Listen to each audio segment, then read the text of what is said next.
Right. Saheb గారు, మరొక ఇంకొక వార్త, నిన్న గుంటూరులో మంత్రి రజనీ ఆఫీస్ మీద దాడి జరిగింది. ఆ దాడి చేసింది టీడీపీ, జనసేన, మూకలోని రకరకాల పదాలు వాడుతున్నారు. నిజంగా రజనీ ఆఫీస్ మీద దాడి చేయాల్సిన అవసరం టీడీపీ కానీ జనసేన కానీ ఏమొచ్చింది? వెంకట్ గారు, అక్కడ జరిగిన పరిస్థితులు వేరు, ఈ బయటకు వస్తున్న వార్తలు వేరు. వాస్తవంగా ఈ సెలబ్రేషన్స్ మీకు తెలియదు ఏముందండి, January 1 అంటే ఏదో పిల్లలు కొంచెం అడావుడి చేస్తూ ఉంటారు. అక్కడ ఏమైందంటే లక్ష్మీపురం అని ఒక ఏరియా ఉంది. ఆ ఏరియాలో వైకాపా వాళ్ళు కొన్ని ఫ్లెక్సీలు కట్టారు వాళ్ళ ఏళ్ల సందుల్లో. అవి తొలగించారు. ఆ తొలగించినందుకు వాళ్ళ మీద, పిల్లల మీద అటాక్ చేశారు, వాళ్ళ కార్లు పగలగొట్టారు. సరే, పోలీసులు వచ్చి అంతటితో సర్దు చెప్పారు, అయిపోయింది, వెళ్ళిపోయారు. పైపెచ్చి ఏంటంటే కొట్టించుకున్న వాళ్ళ మీద కేసులు పెట్టారు పోలీసులు కూడా మళ్ళీ సాయంకాలానికి. ఆ సాయంకాలం TNSF వాళ్ళు, మా తెలుగు యువత వాళ్ళు, పిల్లల స్టూడెంట్స్ కలిసి నైట్ ఎప్పుడు కూడా ఏంటంటే ఎన్టీఆర్ కోడలు ఉండిద్దండి అక్కడ ఎన్టీఆర్ విగ్రహం ఉండిద్ది. ఆ విగ్రహానికి సహజంగా అక్కడికి వెళ్ళి ఆయనకు నమస్కారం పెట్టుకుని అక్కడ కేక్ కోసుకునే సాంప్రదాయం ఉంది, ఇప్పటి నుంచో వస్తుంది అది. ఓకే. సో అక్కడ పోలీసులు ఆంక్షలు పెట్టారు వీళ్ళు నెలనీయకుండా.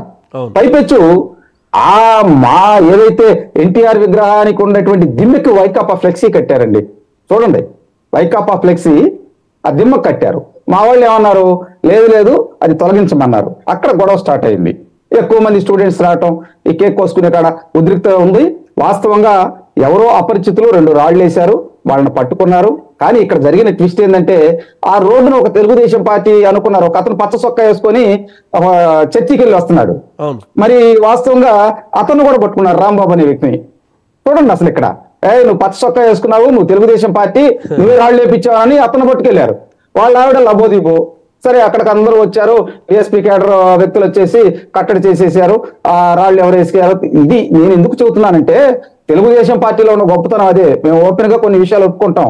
వైకాపా పార్టీలో వాళ్ళు ఏంటంటే, అరే ముఖ్య ఎక్కడ ఉందా అంటే మొత్తం తిప్పుకుంటూ వస్తారు. వాస్తవాలు చెప్పుకోవాలి, అది జరిగినది.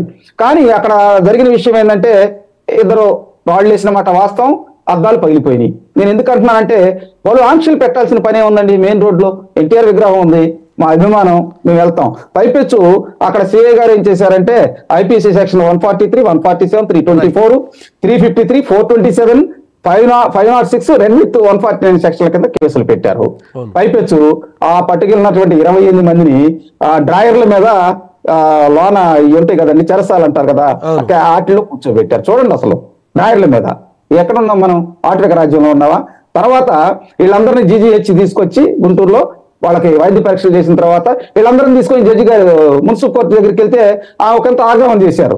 ఏందా ఇంత తీసుకొని ఇంటి మీదకి వచ్చారు, ఏం చేస్తున్నారు మీరని. ఆమె లేదు నేను వస్తానని చెప్పి, ఆమె లేదు వీళ్ళకి 41 నోటీస్ లేదని చెప్పి సొంత పూచీకత్తు మీద బయటకు వదిలారు. నేనేమంటానంటే వెంకట గారు, ఒక్క నిమిషం, మరి వైకాపా పార్టీ అధికారంలోకి వచ్చిన తర్వాత రాష్ట్రంలో 10 కార్యాలయాలు, మా కార్యాలయాల మీద దాడులు చేశారండి.